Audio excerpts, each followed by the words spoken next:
All right, thank you one more time. Sincere apology that we have to start this discussion for today pretty behind time. You know, man proposes, but God will dispose. Well, good enough that we're here now, and of course we are kicking with the last primary school living certificate that was written on Saturday, the first living school certificate, and it's been quite a time. I mean, I remember my own time when I wrote that exam many years ago. It was actually, you know, a time of fun, a tin of fun, so to say, because it's actually the day that you get to meet good friends and also friends. Well, that is really not the reason why you go for that exam, but after the examination, you get to meet friends and all that because, you know, in some centers, you have different people coming from different schools and all that. And it was one thing that all of us all then we looked up to. Well, the last exam that was written on Saturday, from reactions, some say the exam was good, some say that the government really needs to improve on some certain areas in terms of, you know, materials getting to centers on time, and also in terms of the kind of personnel that are deployed to invigilate this examination. Well, I extended a kind of an invitation to the Honorable Commissioner of Education, Mr. Emmanuel AGBA, and only for him to tell me that he cannot make it. But subsequently, I think we should be able to have him on this program so that he can hear his minds on some of the issues that we're going to be talking about here today. But good enough, I have Mr. Peter Okungbowa, who is an educationist, and he's a public affairs analyst. Sir, you're welcome to this program this morning on ITV. Thank you, Evans. Good morning, viewers. The last primary 6 exam that was written in Edo State, it's for some, they say governments need to improve on some areas. Why for some, it's okay. What is your perception, you know, about that examination? Well, we've been having primary school living certificate exams written in this part of the country. And for the first time, I followed up on this. I did my own independent investigation. I went around some of the centers because of my interest. And surprisingly, why many of the schools might say they've taught their children well enough to go and write these exams, I didn't see why they needed to aid and abet the process in the whole. I'm telling you firsthand, I will not mention the names of these schools. It's not my place to. I'm telling you firsthand, there were kids who were ready for this exam. For example, the little boy who stays in my house was more than ready for this exam. I was enthusiastic to see what the outcome of this exam would be, given his preparations for it. I need to know how the system will score him and how they will grade him. Only for him to come back to say that he never got the chance to sit down and write. That it was written on the board for them from the beginning to the end. And most which school? Because you want me to mention the name of the school? But can you substantiate that? That may be a problem. I wouldn't want somebody to come after me. So but the little boy, I went around on this exercise, Mr. Evans. I know what I'm telling you. When you want to dichotomize between truth and fact, Nigerians will start playing ball with you. You cannot establish truth in many cases because the fact is what they are looking for. But doesn't erode the fact that there was truth in what was said or what was done. On this issue, let us stop playing the shenanigan of, do you have fact on this or that? Let the government, as a matter of fact, begin to look into the issue of examination malpractice. It's bad enough that you do it at SSE level. It's worse to do it to a kid who is just starting. You are telling that child that for every exam that child has to write in life, the child has to compromise. Some of these children got prepared for it. Some of these children are product of good schools. They did their best. But other schools came around and had compromised the process such that even though who did not pay were part of it, payment for this exercise was already done at their school level. In some of these cases we investigated, many of these schools collected as much as 2,000 naira per child to be able to compromise this process. You don't want to present... It's worrisome. Yeah, Mr. Peter, you see, the reason why I invited you is that you are a private educationist, and you most times when we talk about fraud in the you know, education sector, in education and all that, now people readily throw hands at you people. I mean, the private educationists. Now, don't you think that some of these invigilators will not take money if you guys don't keep the money? Like what happened on Saturday? You know, many allegations that some private schools that they were willing to pay to give out invigilators money so that their students could pass the examination. Mr. Evans, if I have to apportion blame, I will start from the parents.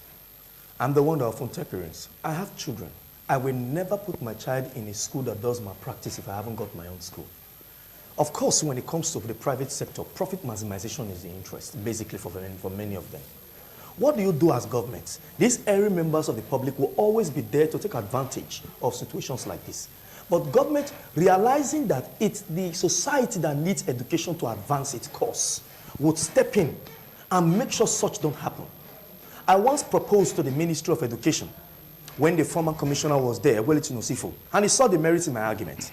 Just as you have volunteer persons now coming into the road safety, you have them as field marshals now. People who are civil servants, who are public servants, coming to help out with the traffic situation in the state. You could have private volunteers whom the public will vet to become supervisors on behalf of governments. If you write to the Catholic Church, if you write to the mosque, if you write to well-meaning individuals, if you write to organizations that have reputation to guard, if, for example, a professor in University of Benin was to supervise this exam on behalf of the Ministry of Education, you think such rubbish will take place. But I haven't seen such. I haven't seen implementation of such. It's so cheap to do because people will volunteer to do it for free. If you get me on board, I won't charge you a dime. You get? So the malpractice thing is there because the private sector seek to make money with it. If there was no profit in it, they will not do it. So basically, while they are making money, they are destroying your children. The worst part of it is the parents. Why would you let your child compromise even at primary school level? Why? Is it that you've not given that child the best? Yeah, it clearly says so. If you were a school owner and you partook of this rubbish, you should be ashamed of yourself. Okay. Children at that level, it's disheartening. We are investing our resources on our kids to be better than us. And some shenanigans in the private sector, even the public schools are not part of this whole game, are destroying them for us. Okay, now, Peter, just take it gently, but there's something that I really want us to try to talk about here today. Now, there are allegations that the ongoing recent education policy in Edo State, the Edo Best program, is being initiated to actually bring out the best in children in terms of their curriculum and all that. But it appears that the very first litmus test that program is had now was just this completed first school living certificate examination. That is true. Now, the allegations are that the exam that the students were made to write is totally different from Edo Best. I mean, in this kind of scenario, what do you think the government should begin to do?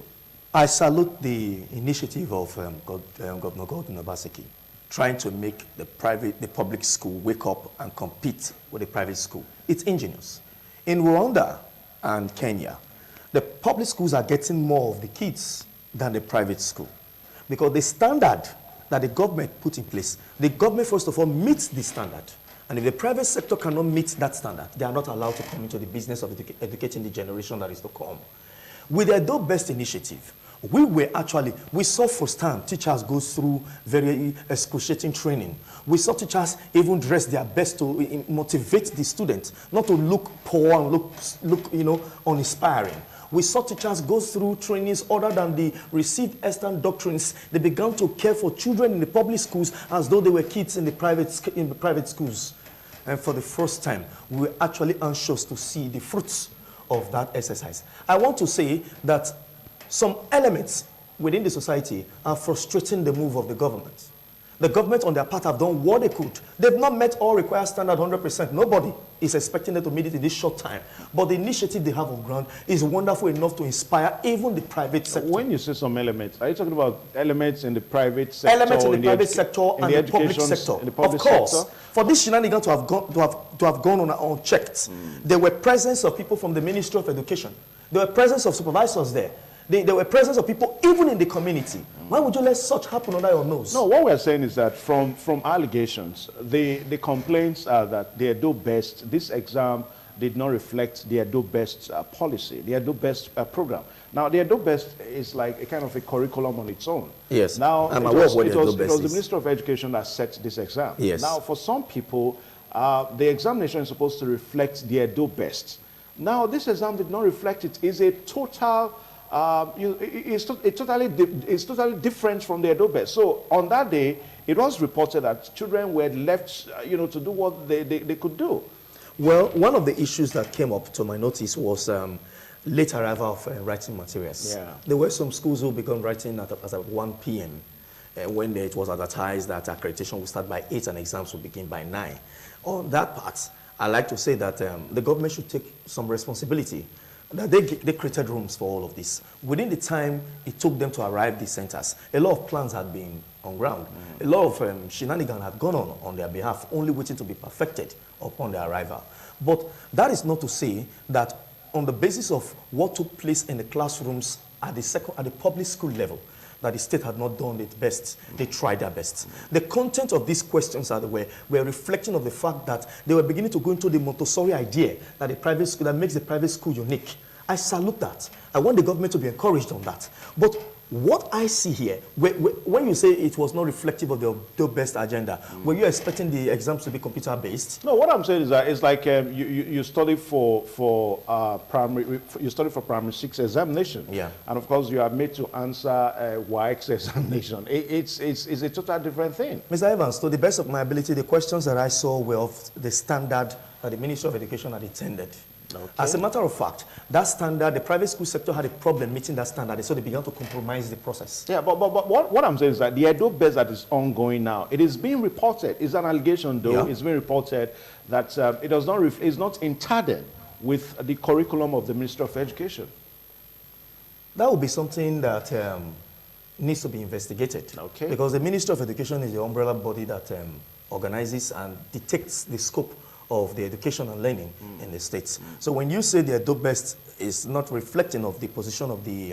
it does not reflect the curriculum of the Ministry of Education. Yeah. I cannot verify such. But if it's something at all, the state government should swing into action and investigate it. Okay. And if it does not reflect, it will be a sharp dichotomy from the usual practice. The AREGBESOLA ought to reflect the intentions of the Ministry of Education, because the Ministry of Education is the arm of government that regulates not just the intention, the scope and the curriculum. Yeah, that's what I mean by the intentions. Yeah. That's what I mean by the intentions. So was it said that the questions that the questions that they got were not of the Ministry of Education standard, or was not in line with the Ministry of Education curriculum? From what I saw, the questions were standard questions. Okay. Now let's look at the area of examination centers. I don't know.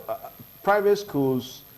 Most private schools were not centers in this examination, except public schools. But don't you think that the government should begin to look at the possibility of making some private schools that have the facility to make them centers, so that this problem of not having enough centers for examination can be handled? In the first instance, let's look into why the government decided that all schools should write in government-owned school. For one, I think it's because the exam is essentially a state-owned exam, because if you even look at the unity schools and the federal schools, they don't write it in. It's basically the government-owned schools and facilities that are being used here. I want to say that the reason I think the government, first of all, came up with this was, one, the issue of manpower might have resulted in the agglomeration of schools to a particular center to write the exam. But even at that, there are reports that some centers didn't have invigilators. Well, I wouldn't want to speak on that, but if it's something to go with at all, I think the Honorable Commissioner for Education, Honorable AGBA, should take that matter up and begin to investigate it. If that's anything to go by, then it's a misnomer. Okay. But what I can tell you is that on the angle of examination malpractice, Mr. Evans, people like us have spoken one too many times on this issue. We've even gotten persons who have financial interest in that industry, targeting us and speaking ill of us. We've been saying, let the government get well-meaning individuals involved in examination supervision. If you wrote to University of Benin, if you wrote to ECBUMA, AAU, and Brusali, if you wrote to Auchi Poly, these characters there, the school will bring them out, the public will agree that these persons have characters enough that can be depended upon. If you write to the worship centers, where interest and stakes are highest, it would, to a very large extent, wipe out the menace of examination malpractice as far as SSC exams go, NECOL exams, GC, JAM exam goes. Because if you pay professor, a very highly moral professor in the University of Benin community, to come and to be a standard invigilator on behalf of the government, I tell you, sir, when the report is going to come, the school will know better than to indulge in examination malpractice, as it were. It saddens me that children are not allowed to write exams, are not allowed to express themselves. How do they reward hard work? How then do you tell this child, This is a product of your works, and you should be appreciated for it. When the child knows that this exam, so-called, he or she never sat to write these exams honestly, it's disheartening. It goes to show how low we've become as a people. And as parents should be warned.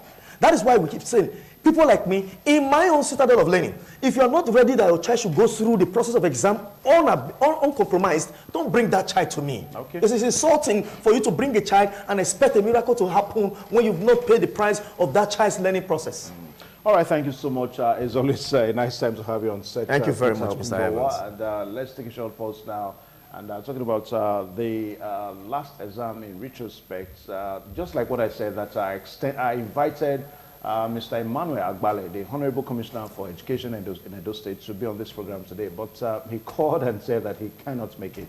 So subsequently, we should be able to bring him here so that he can, lend his voice to some of the issues that we raise here today, particularly the issue of Edo Best, because it's a complaint here and there that this examination, students, they write examination, and of course the Edo Best does not reflect, is not reflective in the examination that they write. So I don't know, a situation whereby a curriculum is going on one side, and of course a policy is on one side. It's not going to take our children anywhere. Well, let's take a short pause now so that we can attend to the other segment, the other discussion of the day, talking about the ministerial list that the presidency has sent to the Senate. Please stay tuned. All right, thank you one more time. The program is still much alive here on independent television. And big apology one more time. I thought this was going to be the first topic for today, but because of time factor and also getting our guests to be ready here for the discussion. Well, the president has yesterday sent the ministerial, the very much awaited ministerial list to the Senate. And as we speak now, the Senate, by 10 o'clock this morning, they are going to resume. It's not going to be for normal plenary, but the normal screening, and it's going to last for the next 1 week. That's between today and by Friday next week, because by Friday next week, the Senate is supposed to go for their annual recess. And we're told also that it is because of this screening that the Senate had to extend their recess by 1 week. And some of the flashpoints of the nominees that have been sent to the Senate is that PDP, has described the list as, colorless and also stagnant and uninspiring. And it's also been said that PDP is also describing the list as a replete, with incompetent individuals. And also we also read as one of the flashpoints of the list that no youths in the list. Very sad for some people that almost everybody there, nobody is below 40 years old. So it shows that there is actually no youths in that list. And some of the flashpoints is also that only 7 women made to be part of that list, while we're also told that the screening starts today, just like what I told you.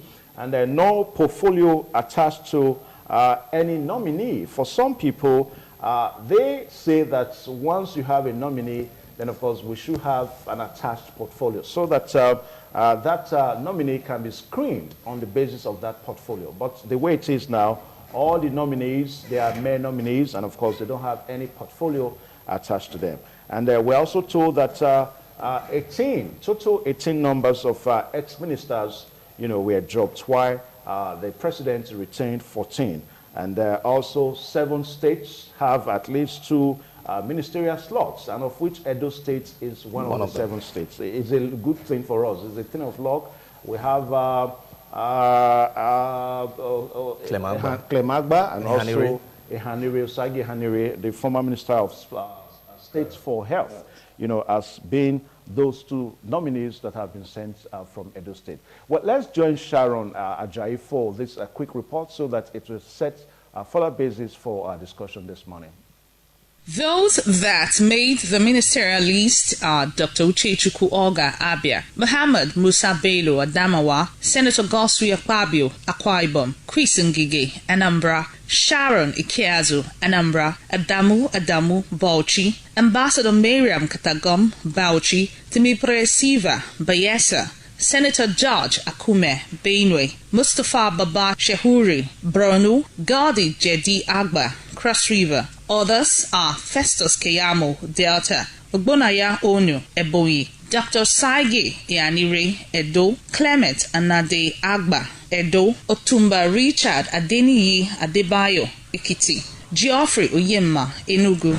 Ali Issa Ibrahim Patami, Gombe. Emeka Wanjuba, Imo. Engineer Suleiman Adamu, Jigawa. Zainab Shamshuna Ahmed, Kaduna. Dr. Muhammad Mahmood, Kaduna. Also in the list are Sambo Nanono, Kano. Major General Bashir Magashi, Kano. Heidi Sirika, Katsina. Abubakar Malami, Kebbi. Ramatu Tijani, Kogi. Lai Muhammad, Kwara. Bemishola Saraki, Kwara. Babatunde Raji Fashola, Lagos. Senator Adeleke Mamora, Lagos. Muhammad Abdullahi, Nasarawa. Ambassador Zaibiru Dada, Niger. Olamilekon Adegbiti, Ogun. Senator Tayo Olashoadura, Ondo. RAUF AREGBESOLA, Ogun. Sunday Dare, Oyo. Pauline Talen, Plateau. Rotimi Amechi, Rivers. Muhammad Dangadi, Sokoto. Engineer Saleh Manman, Taraba. Abubakar Aliyu, Yobe. And Sadia Umar Farouk, Zamfara. Sharon Ajay reporting. All right, thank you so much, Sharon Ajay, for that report there. And just like what I said, that by 10 o'clock this morning, that's going to be the official time that the Senate is going to resume full screening. Well, as it stands now, we really don't know the particular pattern that the Senate is going to use, but feelers getting to us reveals that it's going to be done in alphabetical order. That's the alphabetical order in terms of state. So if we have that correct, it means that Chris Ngige from Anambra State might just be one of the first nominee that is going to be screened. And we also have Sharon IKEAZU from Anambra State. While we have those in the alphabet B, that's in Bauchi State, we have Adamu, Miriam Katagum, and also Bayelsa State, we have Timpriye Siva, Benue, George Akume, and BORNO MUSTAPHA Baba Shehuri.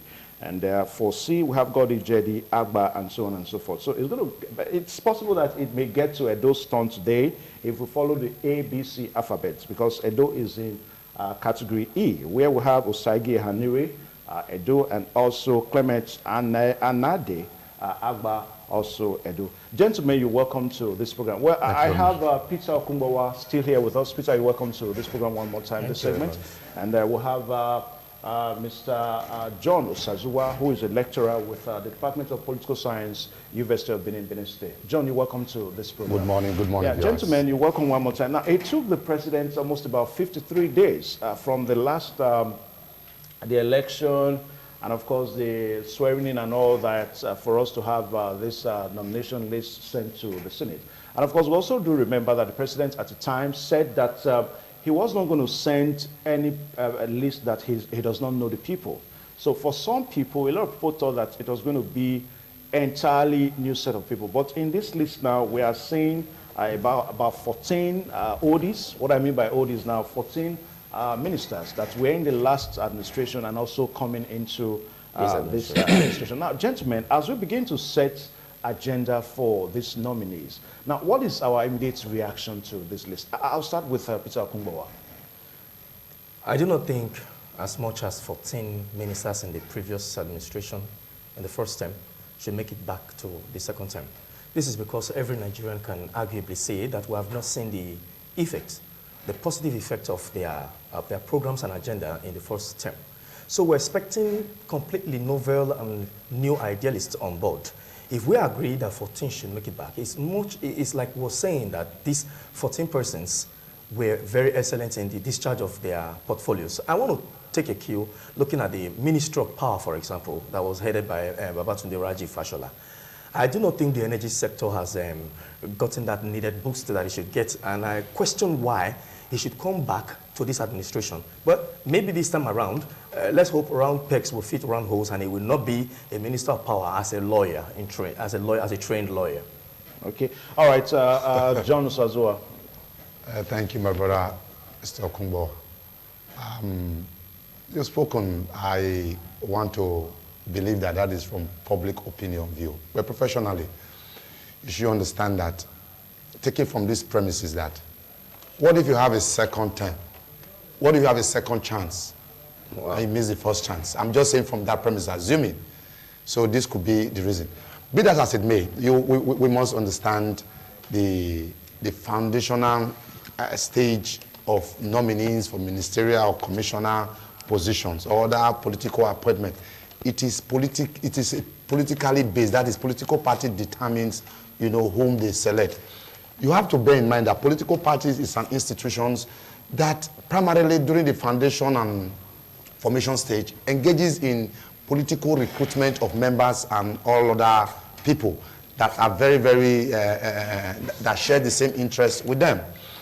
Now, on this note, I believe any party, whether it's going to be PDP or when PDP was there, when APC was there, they ought to have gotten these professionals. You mentioned Raji Fashola. Raji Fashola is an holistic person. You know, I have to be very specific. Holistic in the sense that he was the governor of Lagos State and who did tremendously well. So if he's failing in a particular sector, there might be other factors such as who are those oligarchs that controls this power sector. For instance, you see PACN or Discord doing advert, they will give you generator if you are able to pay your bills. There are oligarchs, and these are the things that need to be done. Fashola, like other ministers who said before, should understand the workability, the mechanism or dynamism of these institutions. Because these institutions, which are the civil service, they have professionals there who ought to carry out their day-to-day activities, you know, in relation to improving the growth and development of the economy. So whether a lawyer is coming or an engineer is coming, it is not them that carries out the work. It is the civil servants in the institution. So when the institution had some defaults, using the system theory, for example, as propounded by David Easton, when you have a default, just like a car, if you have a bad tire, certainly the car is not going to function. If you have a bad plug, certainly it's not going to function well. So what we should be hammering now on these people is that, first, the civil service, which is the universal mercenary institution that ought to assist. These people will come and go. These ministers, they will certainly come and go. But the ministries remain, which are the institutions. So we should concentrate on the institutions controlling the activities, the behavior, the disposition of these ministers, proposed ministers to carry out their functions. That will begin to now, they are Nigerians for goodness sake. They have, I saw the list a while ago. Ngigi was a governor. Clement AGBA was a commissioner here who did tremendously well. I think you remember the water storm, even if it is not efficient, but it's effective. You know, so I say it is the individual. And these party members that have selected people might have, you know, evaluated them to see their capabilities. Like you said in your earlier discussion, humans are not perfect. That is one thing I want us to know. Okay. All right. Now let's look at issues one more time as it relates to this ministerial list, because 43 nominees are sent to the Senate and only 7. Now, for some people, a lot of people actually believe that the issue of the 13% affirmative order for women, the 35%, I beg your pardon, affirmative order for women is going to be something that this Buhari government, this administration is really going to bring to bear as it relates to this list. Now, we are seeing only 7 in a number of 43. That's a far cry. I'll direct the question to Peter Okumbowa. Mr. Evans, while I was in the university, I read philosophy. I did some other programs in histories and international studies at other levels. And I've come to the knowledge that the school of feminism is divided into some sectors. There are moderate and radical feminists. When you tell a woman, when you make it as a matter of state policy that a woman should be reserved, certain positions should be reserved for a woman, you're naturally bringing gender sentiments into appointment and not capabilities and capacities. Thank you. I believe that I have a daughter. I want her to be estrayed on the basis of her intelligence, on the basis of her person and her character, not just because she's a woman. That's where we begin to even limit the women by trying to make certain excuses for them. In home chores, for example, it is believed that the male child should take on tasks like washing of the vehicle, while the girl child should be in the kitchen assisting the mother. That's where you begin to bring in that segregation, and you begin to bring in that element of male superiority into the whole enterprise and equation. I believe that whether male or female, people should be chosen on the basics of their history, their contributions, their capacity, and their capability. Not necessarily that they are women.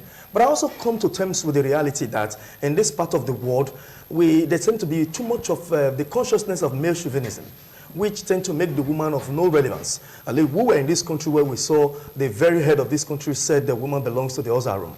This is a reflection of the history of us as a people, where we have debased the woman to a point where she doesn't really see herself in the equation, or she sees herself only through the eyes of how the man wants her to be seen. This whole dominance begins from when the girl child has to look up to her father and her brothers in the home. From then, when she's old enough to be in a relationship, she naturally looks up to a boyfriend. And again, when she's married, she naturally looks up to a husband. My wife, for example, I made sure she's better educated than I am because I want my children to see her as the first example. You get? I want them to see her that she's an example they can follow. And I want to be proud that irrespective of the extent I am schooled, my wife will always have these accolades that will go before me to my praise. But I'm just one person who might think differently. I think it's a cultural issue which has reflected in this list again. A situation where we don't believe that these women could do something. And a situation where historically, and given the educational structure, you were aware up until recently, until the 19th century, we didn't believe that the girl child should go to school. In the eastern Nigeria, they believed that the girl child should go to school only because they couldn't do business or they couldn't assist their parents when it comes to works that is done. That segregation, that spirit of relegation is still with us as a people. Less.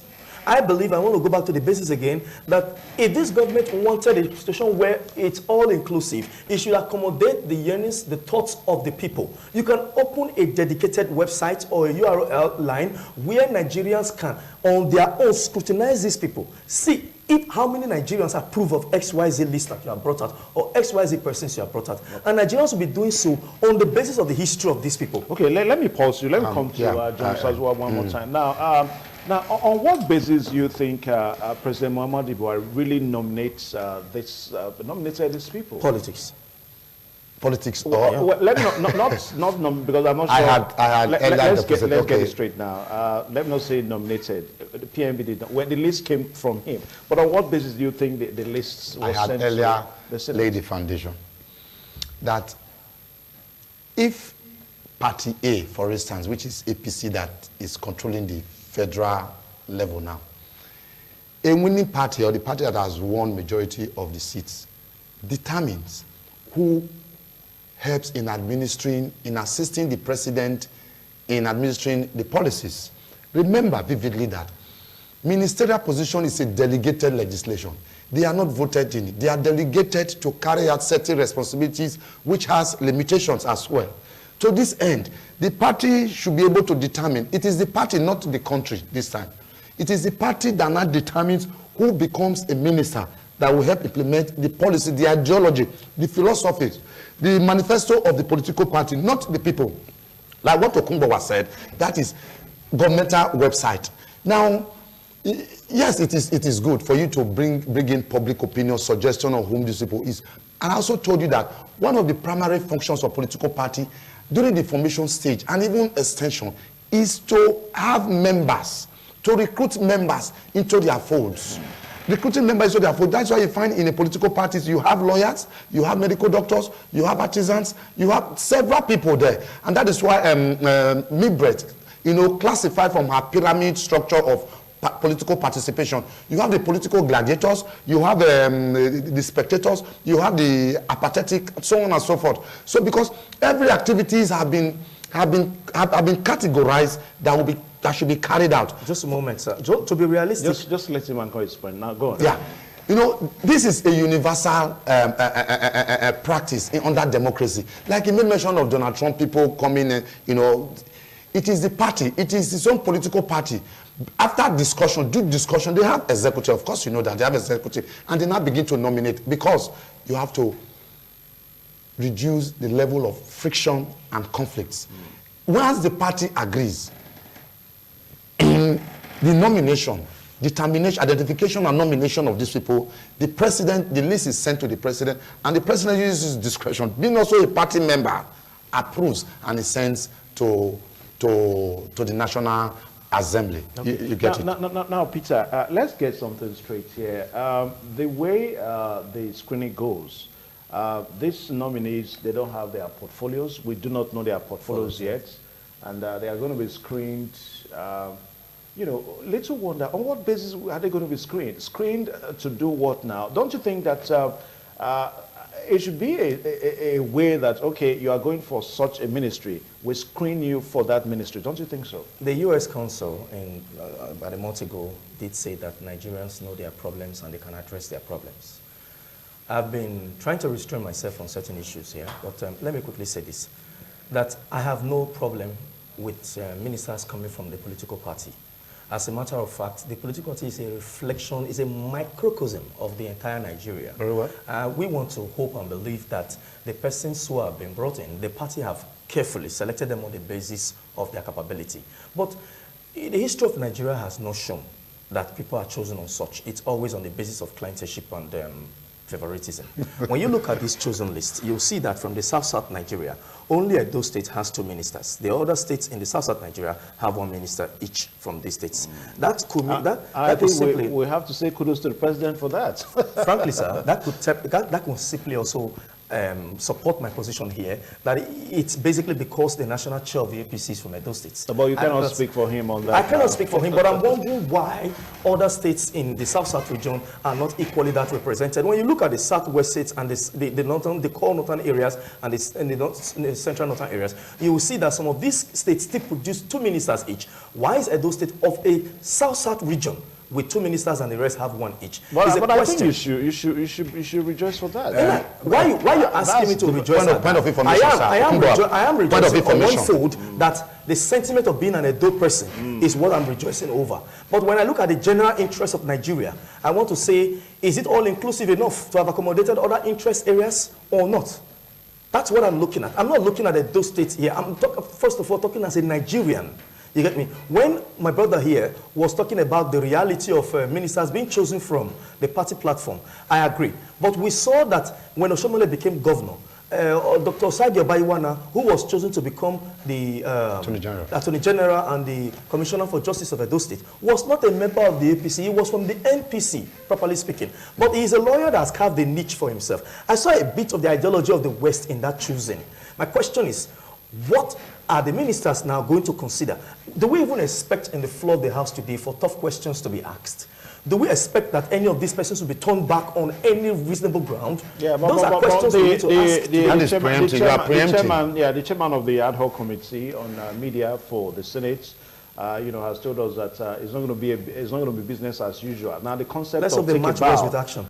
The concept of take a bow and leave, we are not going to see that today.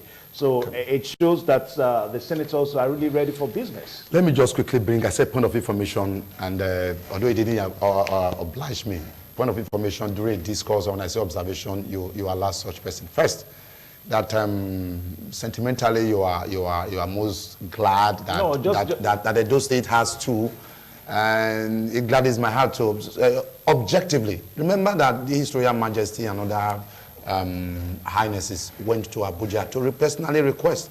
If the Royal Majesty are taking that step to request, then and it has been granted. And you also made raised another factor that might have influenced we having 2 ministers in the state. This is not the first time we're having 2 ministers in the federal level. When our chief, the warlord, that is late Chief Attorney Aneni, the great man, you know, of Nigeria or African politics, was alive, we had such situation. But as it may.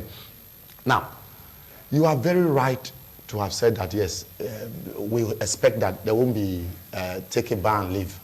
There was a factor that we from political science and other social scientists, like sociologists, psychologists, had identified in the last stage. Let us watch. I hope they will not play to that gallery. First, there was a cold war between the legislative and the executive. Are you getting? Which affected certain administrative in the 8th assembly. Yes, in the 8th assembly. Are you getting it? Yeah. Now that we have this, during that time there was due scrutiny. They scrutinized the nominees. It is expected that being a majority party, whereby there is now a cordial relationship between the legislative, the needed or required relationship between the legislative and the executive, it is expected that they should be objective in re-evaluating these people. But again, like I told you, The party has already chosen them. And most of the leaders in the legislature and the executive are from the same party. Do you get it? So we are expecting the opposition party, other party members, to now become more objective, to become more altruistic, in their disposition, in screening, in actually evaluating this. Like you said, historically again, Nigeria historically, when you look at Nigeria history, sometimes it baffles you.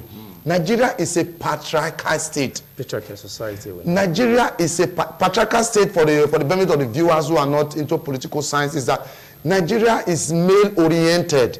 The gender sensitization of the women that started in 2000 in Benin. So that is why they say a male or a man, owns and takes care of anything that pertains to in Nigeria. So therefore, that they are beginning to, include, which is one of the doctrine of democracy, doctrine of inclusion. They are beginning to include the women into ministerial to administrative position. It's a welcome development. What should be done by the women is that they should now learn how to reinforce their further an increase in their representation. Are you getting me?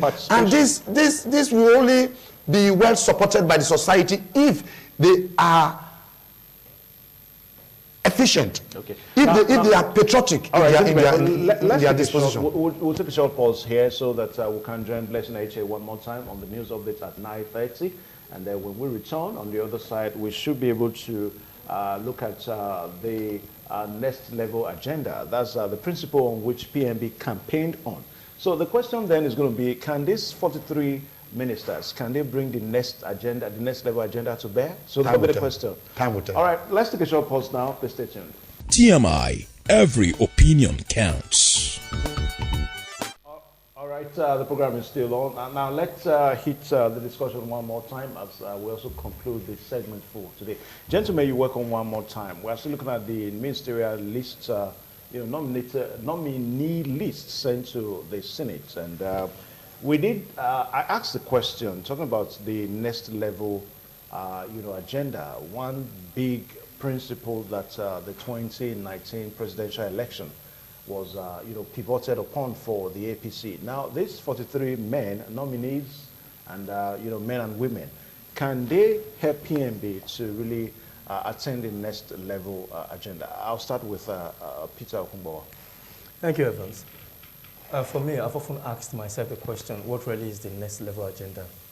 It's a question I ask not just for the sake of the elections, it's a question I always asked when elections, as it concerns political parties in Nigeria, where we do not know what their clear-cut ideology and objectives are. So when you say the next level agenda and these ministers being picked, if they will help out in achieving it, I think the next level agenda, to my imagination, is something every Nigerian will agree on, that we need better roads, we need constant electricity, we need the healthcare worked on, we need security as a matter of urgency to be looked into. To that effect, if this becomes the objective of the next level agenda, my question now is that the caliber of persons that have been chosen, what's their history? We're going back to their history again. What's their capability? Because my brother here mentioned that the party will bring people out, and the structure that is already on ground, which is a civil service structure, it's what marshal out these ideologies, and as it were. My question is, what is the idea and the mind of the person you've chosen to run that ministry? The question of that person being able to run that ministry, does it come to bear? Does round pegs fit round holes in this equation? That's why I do not believe somebody who has a flair for the teaching of the English language, nonetheless is not an English graduate, can teach English language effectively like an English graduate would. There are areas of trainings and there are areas of specialization. The one who didn't study it may have this passion and be able to teach it very well, but when it comes to content and the depth of the knowledge of it, there might be an issue.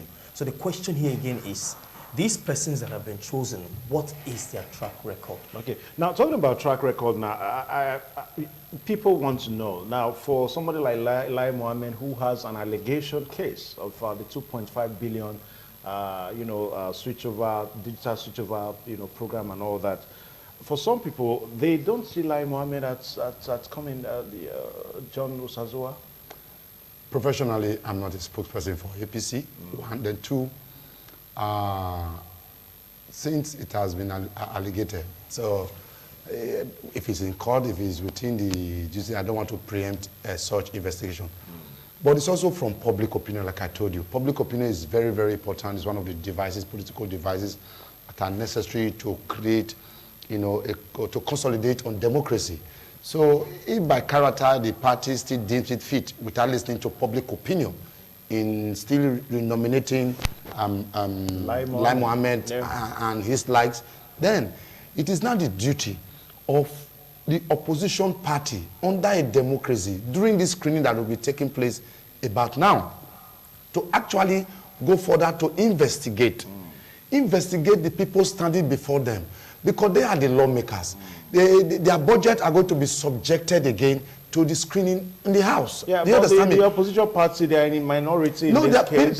For instance, it's going to be a question of the ayes and the nays. The ayes we always have it because in every committee, you have members of this opposition party in these committees. You have members. No, the screening is not going to be a committee based. It's going to be on the floor of the House. On the floor. Yeah. Now, when there is a stronger, you see, if you see, take a look at the composition of the legislature.